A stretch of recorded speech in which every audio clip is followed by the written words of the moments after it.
Do not pull the baby. The way that man shouted at me. And I'm so happy he shouted at me because now I never ever forget.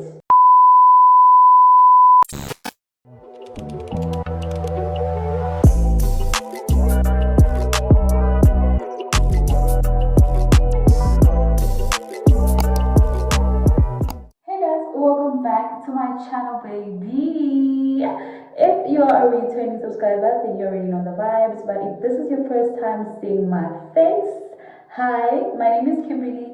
I am a fifth year medical student and I create faith, medicine, and lifestyle based content. So if that is something that you're interested in, please do join the family by clicking that subscribe button. Now, in today's video, this video is basically a continuation of last week's video where I talked about my very first delivery, my personal experience. So you guys can go ahead and watch that. The link is going to be in the description box.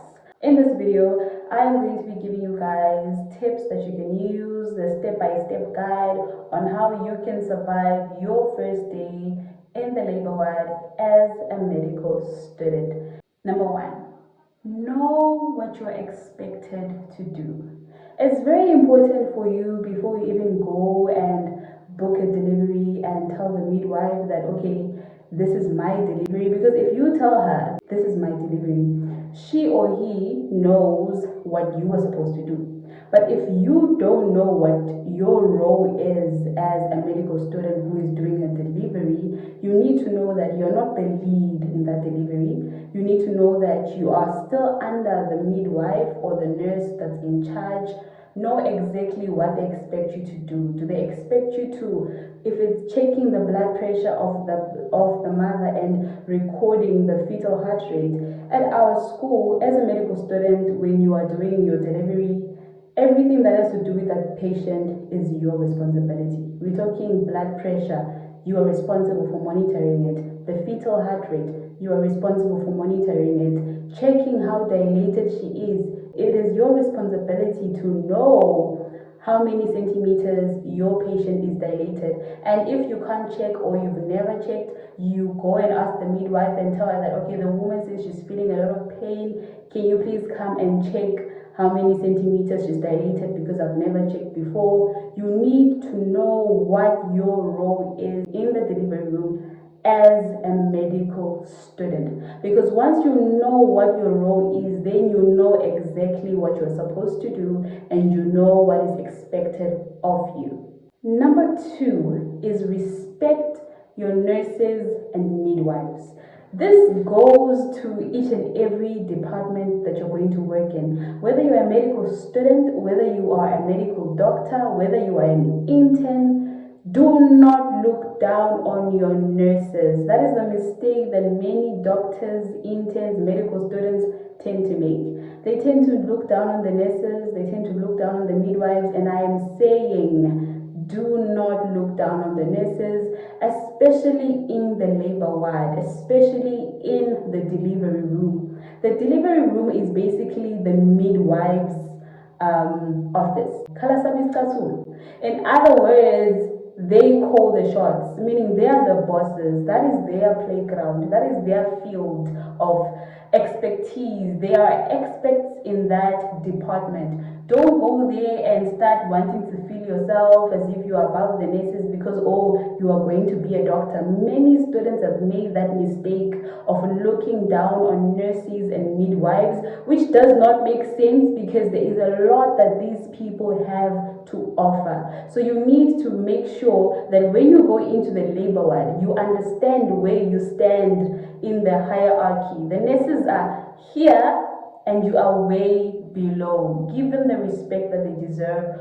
Be humble, respect them, and just go there with a teachable spirit. Because if you are willing to learn and they see that you are open to being corrected, they'll definitely teach you. They'll even give you like tips that you won't get anywhere else. Like, it is such a privilege for you to be doing your delivery and there's a midwife or there are nurses in that room with you. Learn from these people and do not look down on them because they're nurses. No, you want to get your opinion from the doctor, or because no, when you were studying, the notes were saying don't do this, and you see that the midwife is doing something that maybe according to the textbook it says don't do this.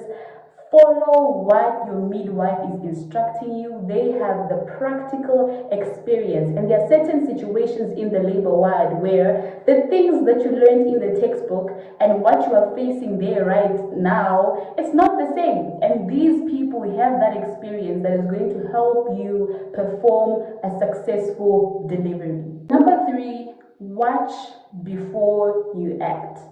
Before you even decide that let me go and do my first delivery, watch. Don't go, it's your first week, you've never even observed the delivery.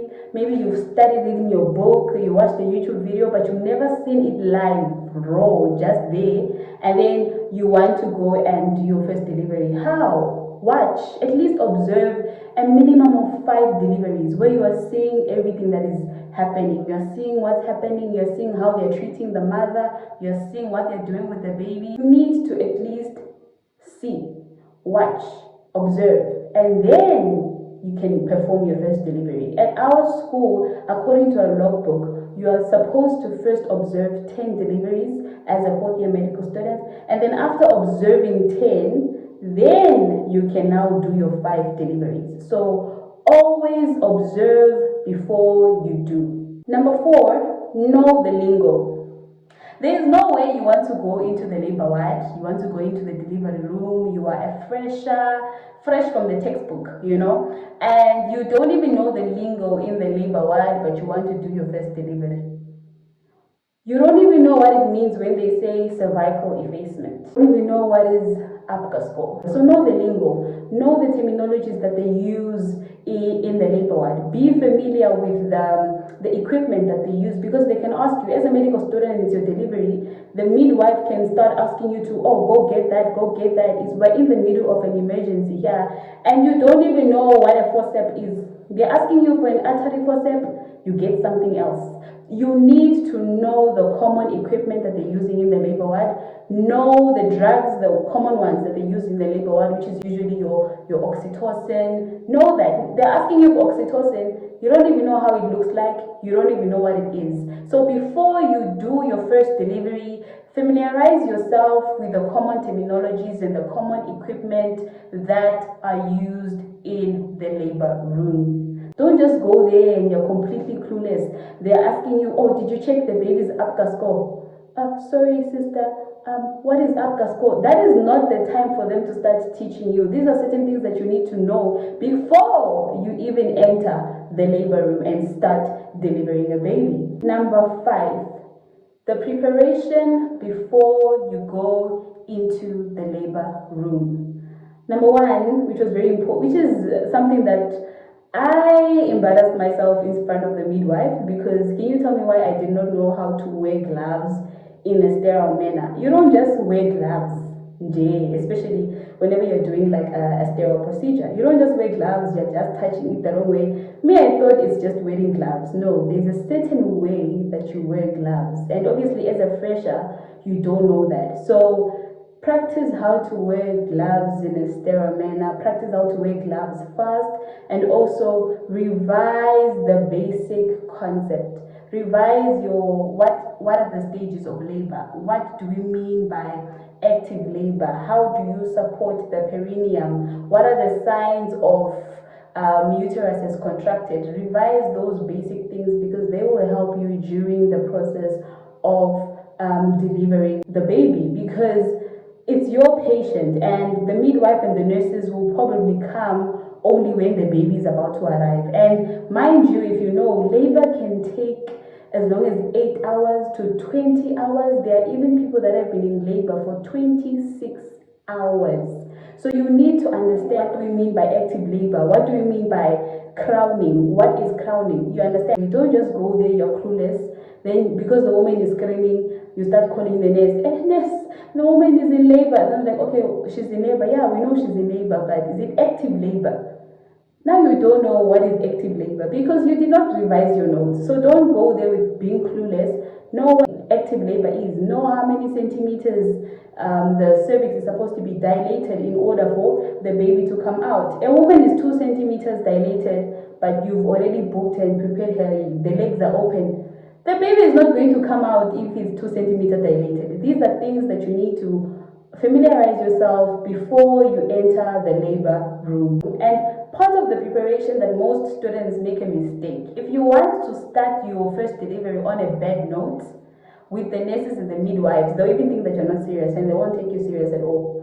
Is if you've booked a delivery, it's your first delivery, but you know nothing about your patient. You don't know anything. You just know that, okay, she's how many weeks pregnant. You just know the basics. You need to go and read the file of the patient so that you know, because the moment you say, this is my patient and this is my delivery, they step back and if something happens or if they want to know anything about the patient, they ask you, okay, Kimberly, does this patient have any diabetes? You don't know whether the patient has diabetes. You didn't even check the file. You didn't ask her. Does she have hypertension? You don't know if she has hypertension. Was she going for antenatal care? Was she taking the ferrous sulfate and the folic acid? What drugs is she taking? You don't know anything about your patient, but you are ready to perform a delivery. You're starting on a very bad note, and all these things can ruin that first experience, which is supposed to be a beautiful, scary, and amazing experience. You will have the worst experience ever. And one thing about nurses, sometimes, especially if they're under pressure, they care about the patient. We only care about the mother and the child. The tension and the emotions are high. They're not there to nurse your feelings. They will literally tell you your business in the labor ward. Some of them, they can even chase you out because you're not serious. So to avoid those little things that seem as if they are little, know your patient's case. Be the first one to, when the doctor comes in, is like, oh, did she have hypertension? You're like, yeah, she did have hypertension. Was she on any drugs? Yeah, she was on this and this and this and this and this and this, but she did not go for antenatal care. You know, it's your patient, it's your delivery. Take charge. I'm not going to go deep when it comes to during the delivery or during labor, because obviously as a medical student you are going to study labor as a topic, and I'm not really going deep into the science behind it. I'm just basically giving you guys certain tips that you don't find in a textbook. You just learn from experience that, hey, okay, at least now I know that I shouldn't do this, okay? During the delivery, one thing that is important is, number one, do not pull the baby. The way that man shouted at me, and I'm so happy he shouted at me, because now I never ever forget. Do not pull the baby.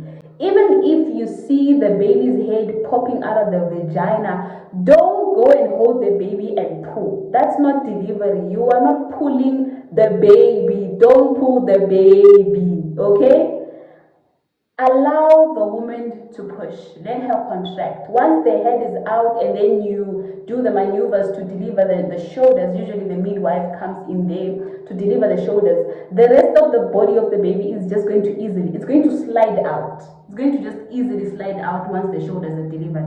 So don't pull the baby. If the baby is not sliding out, there's probably something holding it from sliding out. So the midwife is going to do some maneuvers. Never ever pull a baby. Once the head has been delivered, check for the nuchal cord, the umbilical cord. Sometimes it can be wrapped around the baby's neck and the baby can suffocate. So that's one thing also my baby didn't have, but he told me immediately I saw the head and the head popped out. He told me to check for the nuchal cord. So always check for the nuchal cord immediately the head pops out. Then the next part that you do as a medical student is you clamp. You clamp and you cut. You make 2 clamps on the knuckle cord. At least there must be at least 3 to 5 centimeters away, and then you cut. Okay, and then the baby is being. Now the baby is no longer your business. Your baby is now in the hands of the midwife. But now the midwife's job is done. Now you as the medical student, once the baby is gone, you are now in charge, and you need to know what you are doing. What do you do next? After delivering the baby, you deliver the placenta. And again, when you deliver the placenta as a medical student, as anyone, do not pull. After delivering the placenta, that's when you sweep the membranes and make sure that there's absolutely nothing inside. All this is your responsibility as a medical student, okay? Obviously, that happens after you've given your oxytocin and the whole process of labor. But I was just pointing out the important things that you should know and not forget during delivery. And then now I just want to share with you guys 5 common mistakes that medical students make during delivery. Number 1, I've already said this mistake. Students tend to pull the baby. Don't pull the baby. Don't pull the baby. Don't pull the placenta. Number 2, not asking for consent. I know you tend to think that you have the right to touch the patient, but some doctors are actually very strict. They'll ask you, and if they ask the patient, you can end up in very big trouble. So always ask for consent from the patient. Always ask for consent from the nurses, from the midwives. Don't just go to the woman and then already you are busy touching her anyhow. Why are you touching her body? Why are you touching her? Ask her, introduce yourself. Good morning, I'm a medical student. May I please have permission to do this? You understand? Oh, right now I'm going to go inside, I'm going to do this. Okay? Ask for consent. Treat your patients with respect, because even though medicine is a practice, medical students sometimes start treating patients as if they are guinea pigs because you're practicing on them. Yeah, medicine will forever be a practice. Even if you graduate, you become a specialist, you will forever be practicing medicine because you will never master it. Okay? So because we are practicing on human beings, they are not your dolls, they are not your guinea pigs. Treat them with respect and always ask for permission. The most important mistake is medical students don't familiarize themselves with the hospital's protocol. So you want to go into the hospital and you want to be using something that you saw on a YouTube video or a textbook that you're reading from UK or America. Each and every hospital has got a certain protocol that they follow. As a medical student, before you even go into the labor ward, familiarize yourself with the protocols of the hospital in the labor ward. There are certain things that they do in an emergency or in a normal delivery. They don't just follow things that are from your textbook. You will make a lot of mistakes if you're going to be copying things from an American textbook. Follow the hospital protocol. It has been made specifically for that setting, specifically if maybe their resources are limited. That protocol has been specifically made for that resource limited setting. So don't make the mistake of going to the labor ward and you've never even gone through the hospital's protocol when it comes to labor and any procedure that could happen. Number 4, not listening to the midwife. I told you guys, the labor room is the office of the midwife. That is where they belong. They call the shots there, you understand? So listen to whatever they tell you, despite you've read in a textbook, unless it is something detrimental. But these are midwives that have years and years and years of experience. You read your notes 3 days ago. That was the first time you were studying labor and you watched a YouTube video. Don't now want to come and fight and compete. Oh, you want to show that you have more knowledge than the nurse and fighting. No, we're not supposed to do this according to the what? Follow the instructions of the midwives. They're not only talking from reading the books, but they're talking from experience and what they have actually done in real life. Okay? So don't forget that. Always be humble. And then the last mistake also, which I also made, was students tend to forget the post-delivery monitoring. I remember my first delivery, I made the same mistake whereby the baby was out, everything was done, right? And then I removed my gloves and I removed my apron and I was ready to go, Only for the midwife, he started calling me and he's like, where are you going? You're not done. Once the baby is out and everything is out of the uterus and the woman stops bleeding, it is your responsibility as a medical student to clean the patient. You are supposed, they prepare for you water with what you are supposed to take. You wipe the patients wherever there's blood on the thighs or blood on the private areas. You wipe the patient. You take a pad from her bag. She's your responsibility. You need to ensure that this is done. You are the one that does it. You put the pad on her, you help her to get dressed, and you remove the blood on the bed. And then you as the medical student are also responsible of disposing the placenta according to the way that it is disposed there by the hospital. I think I've been speaking for a while now, and I'm going to end this video here. I hope you guys enjoyed this video. I hope it was helpful and informative for you guys, and see you in the next video. So bye.